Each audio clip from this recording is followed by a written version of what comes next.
का हुक्म है, उसमें मुस्लिम और गैर मुस्लिम का फ़र्क नहीं रखा अल्लाह ने, तो जायज़ है बहरहाल, लेकिन बेहतर यही है कि आप खर्च करने वाले बने। चुराई गई चीज़ों को इस्तेमाल करने का हुक्म। 3-4 साल पहले मैं अपने वालिदैन के पैसे चोरी किया करता था और इनसे चीज़ें ख़रीद कर इनको इस्तेमाल किया करता था, और ये मोबाइल फ़ोन भी उन्हीं के पैसों का, ला हौला वला कुव्वता इल्ला, जिससे मसला पूछना है मोबाइल भी उन्हीं का है। लेकिन अब मैं तौबा कर चुका हूँ और तौबा के बाद मैंने कुछ नहीं चुराया, अब इसके बारे में क्या हुक्म है? शुक्र है नाम नहीं लिखा इन्होंने।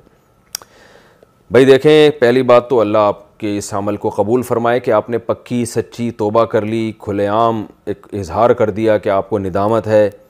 बाकी ये कि वालदैन से चुराया है तो वालदैन को बता दें, अब्बू अम्मी को, कि भाई मुझसे गलती हुई थी, मैंने ऐसा लिया था और माफ़ कर दें। तो वालदैन का दिल तो बहुत बड़ा होता है, वो तो और उल्टा खर्च करते हैं, तो वो इंशाल्लाह माफ़ कर देंगे और वो नहीं मुतालबा करेंगे आपसे। लेकिन अगर वो नहीं करते माफ़ और कहते नहीं हमें पैसे वापस लौटाओ, तो फिर ये देखा जाएगा कि अगर वो आपका ज़रूरी नान नफ़क़ा बहरहाल पूरा करते रहे हैं तो फिर जो इजाफ़ी चीज़ें आपने ली हैं वो फिर आपको लौटानी पड़ेंगी। यकमुश्त नहीं लौटा सकते तो किस्तों में थोड़े थोड़े करके, जब अल्लाह आपको कमाने की तौफ़ीक दे, जॉब लग जाए आपकी, तो थोड़े थोड़े करके अलग से लौटा दें।